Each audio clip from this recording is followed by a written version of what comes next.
ये ज्ञान परमात्मा ने भगवान कृष्ण के द्वारा सबसे बड़े धर्म युद्ध महाभारत की रणभूमि कुरुक्षेत्र में अर्जुन को कुछ 5000 साल पहले दिया। ये वो वक्त था जब धर्म का बार बार उल्लंघन हुआ, परमात्मा का डर मनुष्य से निकल गया।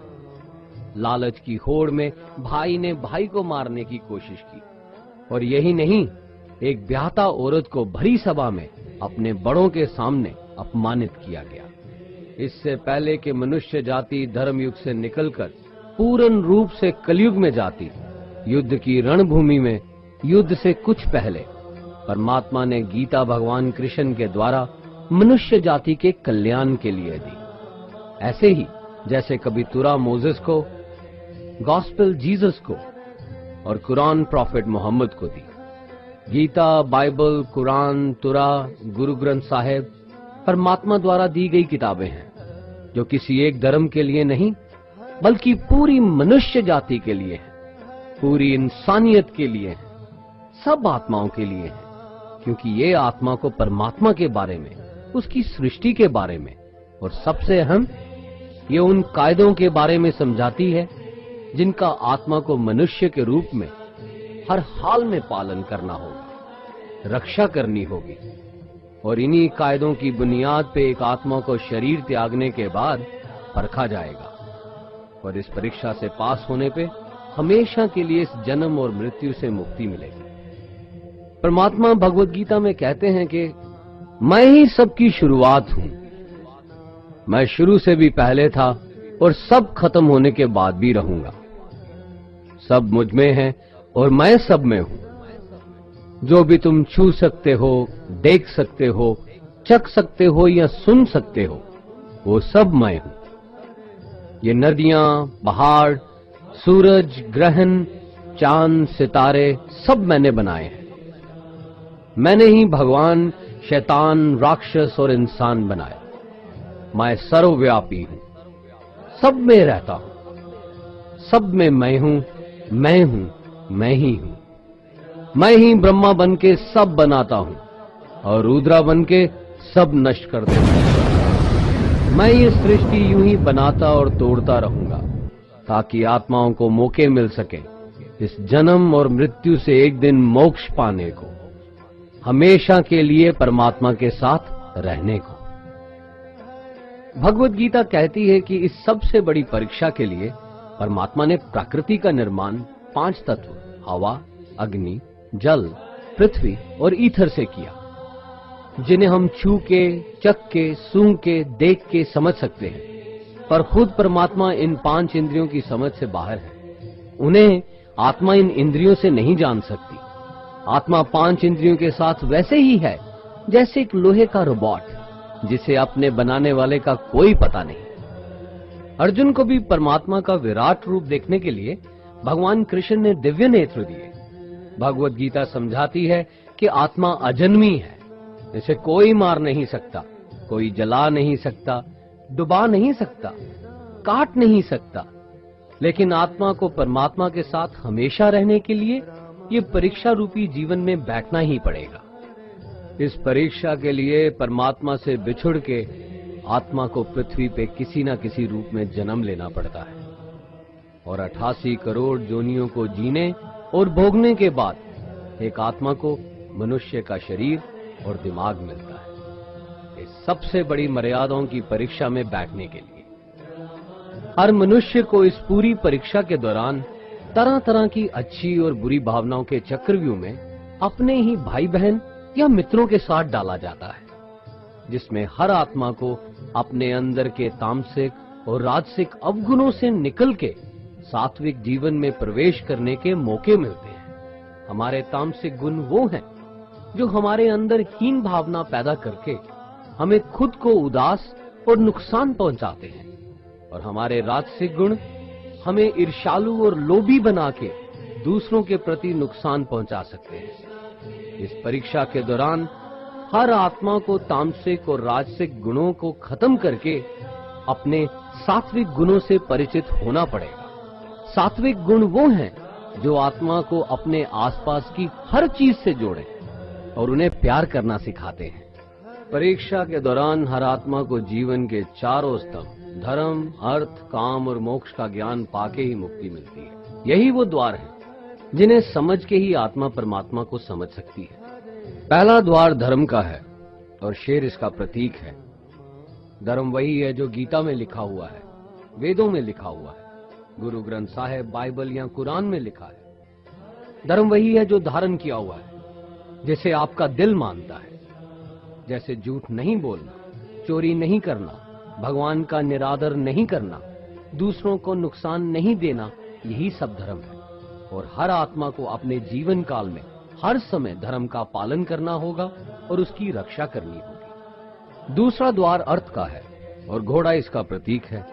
हर आत्मा अपने हर जीवन काल में अपने पृथ्वी पे होने का अर्थ या मूल कारण समझेगी।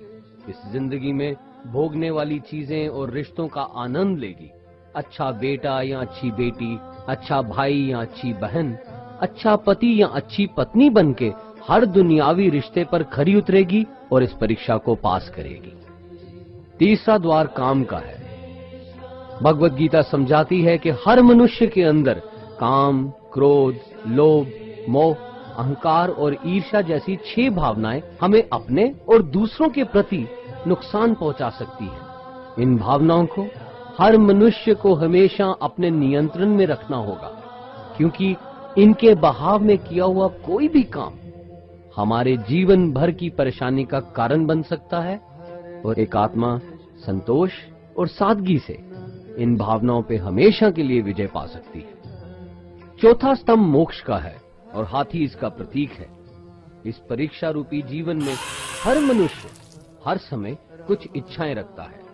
कुछ इच्छाएं एक ही जन्म काल में पूरी हो जाती हैं, पर कुछ अधूरी रह जाती हैं और उनके पूरा होने के लिए आत्मा को वापस पृथ्वी पे आना पड़ता है। भगवत गीता समझाती है कि हमारी इच्छाएं ही मूल कारण हैं हमारे पृथ्वी पे वापस आने का, और अगर हम कोई भी इच्छा ना रखें तो हम इस जीवन और मृत्यु से मुक्त हो सकते हैं। ये द्वार माफी का भी है। जिन्होंने आपके साथ बुरा किया उनको माफ करके और जिनसे आपने बुरा किया उनसे माफी मांग के मुक्ति पाई जा सकती है। जब तक आत्मा इन चारों दरवाजों धर्म, अर्थ, काम और मोक्ष को समझ नहीं लेती, तब तक आत्मा को बार बार इस मनुष्य रूप में आना ही पड़ेगा। परीक्षा का समय खत्म होते ही आत्मा शरीर और अन्य सब वस्तुओं का त्याग कर देती है। जो भी संसार में रहकर बनाया वो अब किसी और का होगा और आत्मा अपने कर्मों के फैसले के लिए चली जाती है। आत्मा के अच्छे बुरे कर्मों का हिसाब होता है। अपने अच्छे कर्मों के लिए आत्मा कुछ वक्त के लिए स्वर्ग और दुष्कर्मों के लिए नरक में चले जाती है। नरक में आत्मा को अपने पापों के अनुकूल सजाएं मिलती हैं, पर सजा खत्म होने के बाद आत्मा को फिर से एक नया शरीर और नया दिमाग मिलता है इस परीक्षा में फिर से बैठने के लिए। और हर परीक्षा में वही सब फिर दोहराया जाएगा, जिंदगी के 4 स्तंभ धर्म, अर्थ, काम और मोक्ष को समझने के लिए। हर जन्म में अपने कई जन्मों के कर्मों के हिसाब से हर आत्मा को कभी अच्छे और कभी बुरे हालातों से जाना पड़ता है। लेकिन जब तक आत्मा परमात्मा के साथ योग को नहीं समझ लेती, वो मुक्ति नहीं पा सकती। भगवत गीता समझाती है कि मनुष्य अपने शरीर, दिमाग या दिल से भगवान को पा सकता है। शरीर द्वारा किए कर्मों के माध्यम से परमात्मा को पाने को कर्म योग कहते हैं। ऐसे कर्म जो परमात्मा की इच्छा से हो और दूसरों के कल्याण के लिए हो।